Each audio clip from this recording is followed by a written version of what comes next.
गरीब समोसे वाली। नंदिनी नाम की एक लड़की अपने माता पिता और 2 बड़े भाइयों के साथ रामनगर नामक एक गांव में रहती थी। नंदिनी पढ़ने लिखने में ठीक थी, इसलिए उसके घर वालों ने उसे उच्च विद्यालय में पढ़ने के लिए भेजा। नंदिनी को वहाँ राहुल नाम का एक लड़का मिलता है और वो बहुत अच्छे दोस्त बन जाते हैं। देखते ही देखते उन लोगों की पढ़ाई का आखिरी साल आ जाता है। नंदिनी, मैं बाहर विदेश में जाकर अपनी आगे की पढ़ाई पूरी करना चाहता हूँ। अरे, वहाँ जाने के लिए तो बहुत सारे पैसों की जरूरत होगी।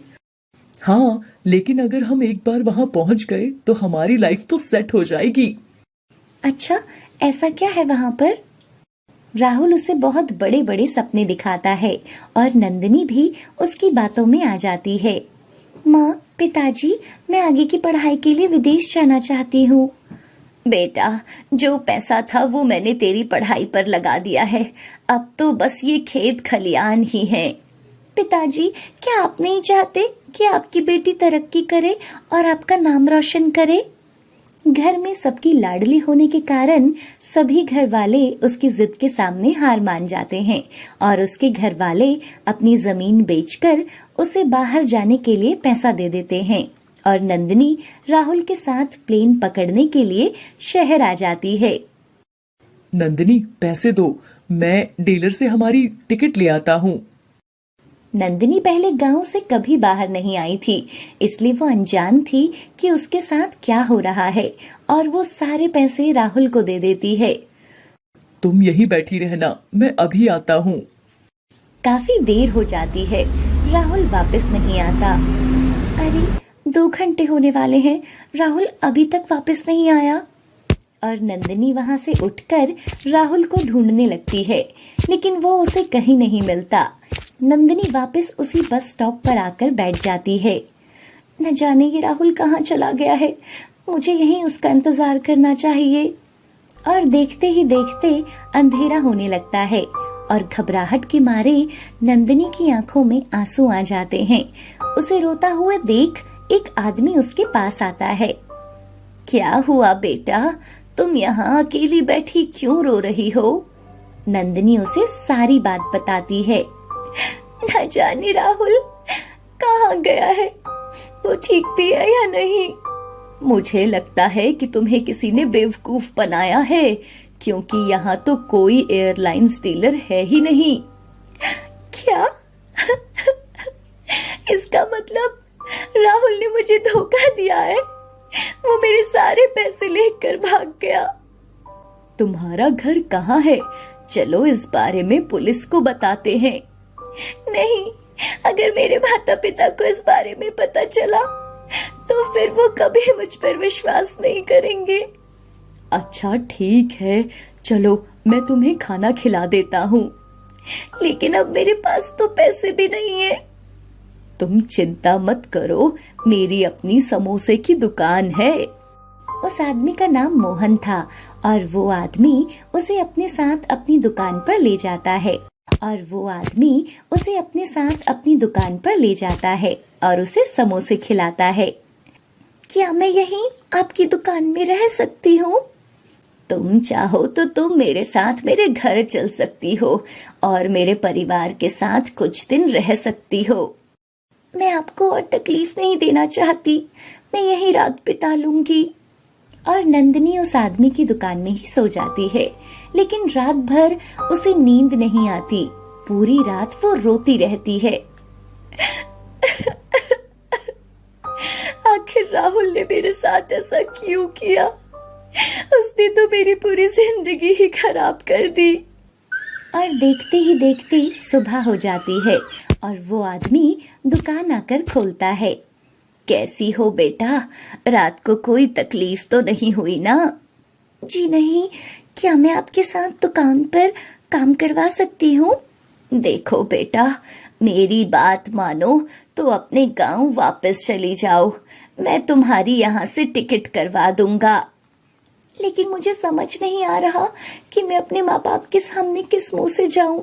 यदि आप मुझे अपने साथ रख लेंगे तो आपका बहुत उपकार होगा। वैसे भी इस अनजान शहर में मैं किसी को नहीं जानती। और वो आदमी नंदिनी की बात मान लेता है। नंदिनी उसके साथ पूरा दिन काम करवाती है और वो देखती है कि उसकी दुकान पर बहुत ही कम ग्राहक आते थे। सारे समोसे तो वैसे के वैसे ही पड़े हैं, कोई यहाँ आ क्यों नहीं रहा? पहले बहुत लोग यहाँ आते थे बेटा, जब से सामने ये मॉल खुला है तब से लोग वहीं जाना पसंद करते हैं। क्यों ना हम लोगों को मॉल वालों के जैसे ही ऑफर दें? और वो बाहर एक तख्ती पर लिख देती है, 2 समोसे के साथ 1 समोसा फ्री। और कुछ देर बाद लोग वहाँ आना शुरू कर देते हैं। नंदिनी ठंडे समोसे वैसे ही रहने देती है और गर्मा गर्म समोसे निकालकर लोगों को देती है। अरे वाह, गर्मा गर्म समोसे का तो मजा ही अलग है। अरे नंदिनी, ये जो ठंडे समोसे हैं ये तुमने क्यों नहीं दिए? ऐसे तो बेटा मेरा नुकसान हो जाएगा। नहीं काका, अगर आप चाहते हो कि आपकी दुकान पर ज्यादा से ज्यादा लोग आएं, तो आपको उनको ताजे समोसे ही देने चाहिए। लेकिन ठंडे समोसे का हम क्या करेंगे? आप एक काम करो, आप पास के ढाबे जाकर चने की सब्जी ले आओ। और मोहन उसे सब्जी लाकर दे देता है। नंदिनी एक प्लेट में ठंडे समोसे को तोड़कर उन पर चने की गरम गरम सब्जी डाल देती है और कुछ कटे हुए प्याज और चटनी और मसाला डालकर मोहन को देती है। आप इसे खाकर देखिए कैसा बना है ये। मोहन समोसे को खाकर देखता है। अरे वाह, ये तो बहुत स्वादिष्ट है। तुमने ये कहाँ से बनाना सीखा? मैंने घर में ये बहुत बार बना के खाया है। मेरे घर में सबको मेरे हाथ के बने समोसे बहुत पसंद थे। अब अगले दिन मोहन और नंदिनी सुबह चने की सब्जी बना लेते हैं और सबको समोसे की चाट बनाकर देते हैं। अरे वाह भाई, क्या समोसा चाट है, मजा ही आ गया। अच्छा, 10 समोसे पैक भी कर दो। धीरे धीरे सभी लोग उनके समोसों की बहुत तारीफ करने लगे थे, क्योंकि अब नंदिनी ने समोसों में काजू और किशमिश भी डालना शुरू कर दिया था और इमली की चटनी भी वो खुद ही बनाने लगी थी। अरे वाह भाई, क्या समोसा चाट है, मजा ही आ गया। अच्छा, 10 समोसे पैक भी कर दो। धीरे धीरे सभी लोग उनके समोसों की बहुत तारीफ करने लगे थे, क्योंकि अब नंदिनी ने समोसों में काजू और किशमिश भी डालना शुरू कर दिया था और इमली की चटनी भी वो खुद ही बनाने लगी थी। सभी लोग उनके समोसों के लिए लाइन में खड़े रहने लगे थे और अब शॉपिंग मॉल में जो भी आता था वो उनके समोसे खाकर ही जाया करता था। अरे वाह नंदिनी बेटा, तूने तो मेरी बंद किस्मत को ही जगा दिया है। ये सब तेरी ही मेहनत का नतीजा है, जो इतने लोग हमारी दुकान पर आते हैं। और वो नंदिनी को 20,000 रुपए देता है। अब नंदिनी ने भी एक किराए का मकान ले लिया था और वो वहीं रहने लगी थी। लेकिन एक दिन अचानक उसको राहुल दिखाई देता है, वो भी किसी लड़की के साथ। नंदिनी भागकर राहुल के पास जाती है और उसे जोर से एक चांटा लगाती है और राहुल उसे देखकर वहां से भागने की कोशिश करता है। लेकिन मोहन कुछ लोगों के साथ मिलकर उसे पकड़ लेता है और उसे पुलिस के हवाले कर देता है। असल में राहुल लड़कियों को विदेश जाने का सपना दिखाकर उनसे पैसा हड़प लिया करता था। पुलिस की मदद से नंदिनी को उसका सारा पैसा वापस मिल जाता है और फिर वो वापस अपने घर चली जाती है। पूजा और गीता दोनों बहनें थी। पूजा 12 साल की और गीता 10 साल की थी। दोनों बच्चियों के माता पिता नहीं थे, वो दोनों अनाथ थी और अपने चाचा चाची के साथ रहती थी। गीता जा, छत से कपड़े उतार के ले आ, बाहर बारिश होने वाली है। गीता बाहर जाती है तो बाहर तेज बारिश शुरू हो गई थी, इसलिए वो बारिश को देखकर वापस आ जाती है। शीला का अपना भी 7 साल का बेटा था। माँ, गोलगप्पे कब आएंगे? मुझे अभी खाने हैं। और कितनी देर लगेगी? हाँ बेटा, वो पूजा आती होगी लेकर, कब से तो गई है, पता नहीं कहाँ मर गई, अभी तक होटल से नहीं आई। इनको फोन करके पूछती हूँ वो वहां पहुंची भी है या इधर उधर ही घूम रही है कहीं। जी, ये पूजा को गोलगप्पे और खाना लाने भेजा था आपके पास, पता नहीं कहाँ रह गई, वहां पे है क्या? हाँ हाँ, पूजा खाना और गोलगप्पे लेके गई है। वो बारिश हो रही है, शायद इसलिए कहीं रुक गई होगी। ऐसा बोलकर अशोक फोन काट देता है। बारिश ही तो हो रही है, कौन सा धुल जाना था इसने, न जाने कब आएगी। यहाँ कब से राजू को गोलगप्पे की भूख लगी है और अब तो मुझे भी भूख लगने लगी है। शीला देखती है तो गीता अभी भी वहीं खड़ी थी। तू अभी तक मेरा मुंह देख रही है, जा कपड़े उतार कर लेकर आ। गीता डरते हुए फिर से जी चाची बोलकर बाहर चली जाती है। गीता बाहर जाती है तो बारिश बहुत तेज हो रही थी। क्या करूं, बारिश तो बहुत तेज हो रही है, लेकिन कपड़े नहीं उतारूंगी तो चाची बहुत मारेगी। गीता तेज बारिश में ही छत पर जाती है और कपड़े उतार कर ले आती है। तभी पूजा भी बारिश में भीगते हुए वहां पहुंचती है। अरे गीता देख, तू तो पूरी तरह से भीग गई है, दे मेरे पास दे कपड़े। दीदी आप भी तो पूरी तरह से गीली हो गई हो। मैं चाचा जी के पास गई थी गोलगप्पे और खाना लाने के लिए। गोलगप्पे? मुझे तो बहुत भूख लगी है, आज गोलगप्पे खाएंगे। दे मेरे पास दे कपड़े और ये सामान चाची के पास पकड़ा दो। गीता गोलगप्पे और खाना लेकर चाची के पास दे आती है। एक तो इतनी देर लगा दी आने में, ऊपर से गोलगप्पे भी टूटे हुए लग रहे हैं। तुम दोनों बहनें एक भी काम करने के लायक नहीं हो, पता नहीं आगे जाकर क्या करेंगी। जा आप किचन में बर्तन ऐसे ही पड़े, साफ कर ले जाके।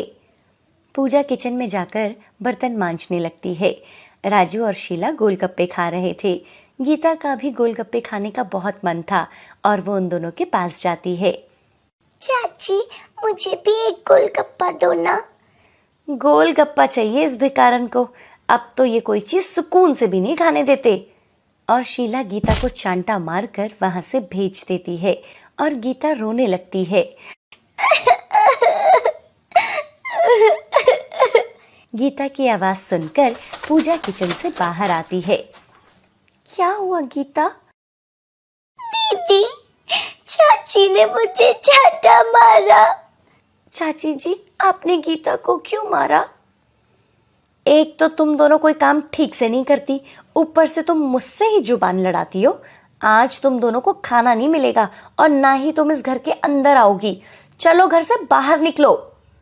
और वह पूजा और गीता को बालों से पकड़कर घर से बाहर निकाल देती है। वह पहले ही बारिश में पूरी तरह भीगी हुई थी और वो ठंड से कांप रही थी। चाची गीता को अंदर ही रहने दो, मैं बाहर रुक जाती हूँ। लेकिन शीला उनकी एक नहीं सुनती और दरवाजा बंद कर देती है। क्यों मारा था चाची ने तुम्हें? दीदी मुझे पानी पूरी खानी थी, मैंने चाची से एक पानी पूरी मांगी, लेकिन उन्होंने मुझे जोर से चांटा मार दिया। तो तुम मुझे बोलती, मैं तुझे पानी पूरी खिला देती। पता है जब पिताजी होटल चलाते थे तो मैंने कितनी बार पापा के साथ पानी पूरी बनाई है, मैं तुम्हें अपने हाथ से बनाकर खिलाऊंगी। पूजा और गीता के पिताजी का अपना एक होटल था, लेकिन उनकी एक कार एक्सीडेंट में मृत्यु हो गई थी। उनके जाने के बाद शीला और उनके चाचा ने ही होटल और घर को संभाल लिया था। अब शीला उनकी बेटियों से ही घर का सारा काम करवाती थी और उन्हें खाना भी नहीं देती थी। इधर पूजा और गीता बारिश में भीग रहे थे। तभी कुछ देर बाद अशोक भी होटल से घर आ जाता है। अरे तुम दोनों बारिश में क्यों भीग रही हो? चलो घर के अंदर चलो। चाचा जी, वो चाची ने हमें अंदर आने से मना किया है। तभी शीला उनकी बातें सुनती है। हाँ हाँ, अपने चाचा को मेरे खिलाफ भड़काती रहती हो। तुम्हारा दिमाग खराब हो गया है क्या? इन दोनों को बाहर ऐसे क्यों खड़ा किया है? देखो ठंड से कैसे कांप रही हैं दोनों। आप तो बस ना रहने ही दो, जब देखो उनकी तरफदारी करते रहते हो।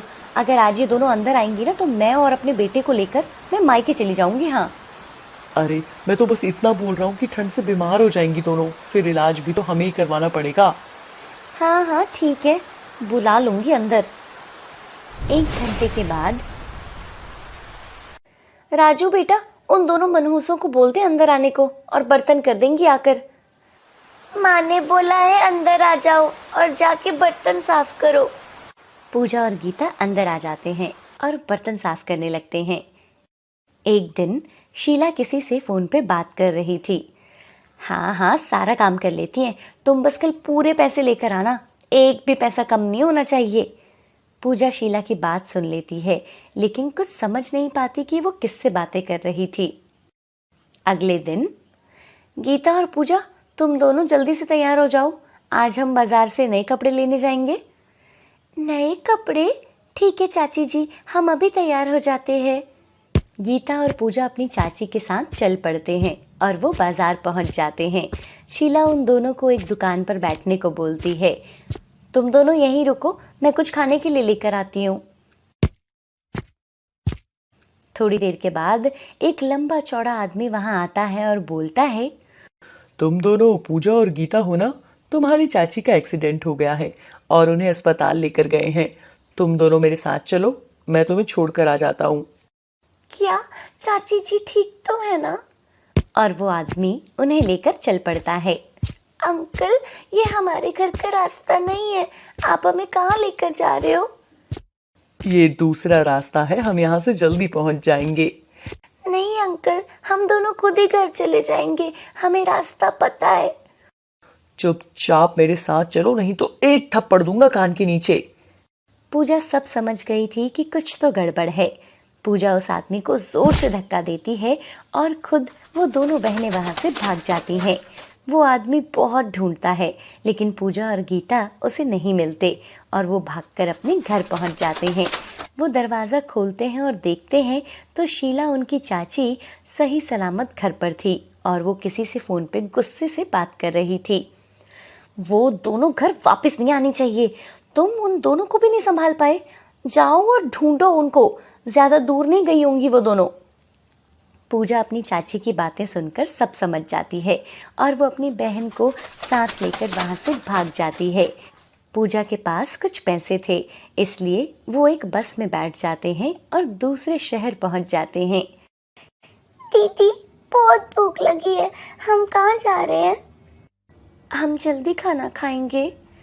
रात का समय हो गया था और चलते चलते उनको एक छोटा सा घर दिखता है।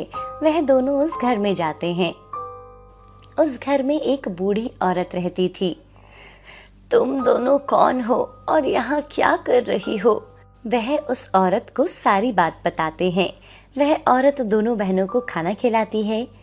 आप हमें कुछ दिन अपने पास रख लीजिए, फिर हम खुद यहाँ से चले जाएंगे। और बूढ़ी औरत उन्हें अपने पास रहने के लिए हाँ कर देती है। अगले दिन सुबह सुबह वह बूढ़ी औरत पानी पूरी बना रही थी। आप पानी पूरी बनाती हो? हाँ, तुम्हें पसंद है पानी पूरी? मुझे तो बहुत पसंद है। और वो औरत पानी पूरी बनाकर बेचा करती थी। मैं भी पानी पूरी बना लेती हूँ, लेकिन आपसे भी सीखना चाहती हूँ।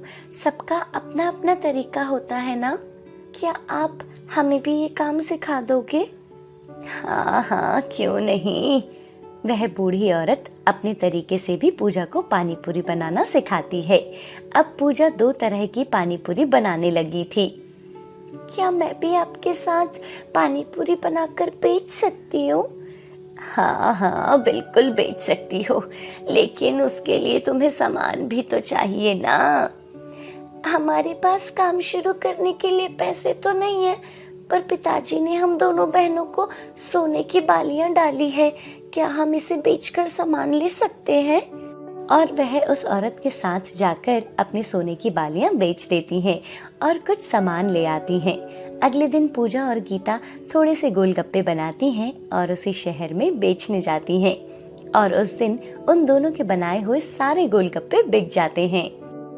क्या पानी पूरी बनाई है, मजा ही आ गया। कल को हम और ज्यादा पानी पूरी बनाएंगे गीता। हाँ दीदी, कल तो हमारी सारी पानी पूरी बहुत जल्दी खत्म हो गई थी। अगले दिन दोनों बहनें और ज्यादा पानी पूरी बनाती हैं और अलग अलग तरह से भी पानी बनाती हैं और बाजार में बेचने चली जाती हैं। तुम तो बहुत ही स्वादिष्ट गोलगप्पे बनाती हो। धीरे धीरे उनके पास लोगों की लाइन लग जाती है और उनकी अलग अलग तरह से बनाई पानी पूरी की बातें पूरे शहर में होने लगती हैं। अब लोग दूर दूर से उन दोनों बहनों की पानी पूरी खाने के लिए आया करते थे। तुम तो मुझसे भी बढ़िया पानी पूरी बनाने लगी हो, शाबाश बेटा, तुम दोनों खूब तरक्की करो और खूब नाम कमाओ। इस तरह कुछ ही सालों में वो अपनी पानी पूरी की दुकान कर लेते हैं और वहाँ पर अलग अलग तरह की पानी पूरियाँ बनाते थे। लोगों को उनकी पानी पूरी बहुत पसंद आने लगी थी।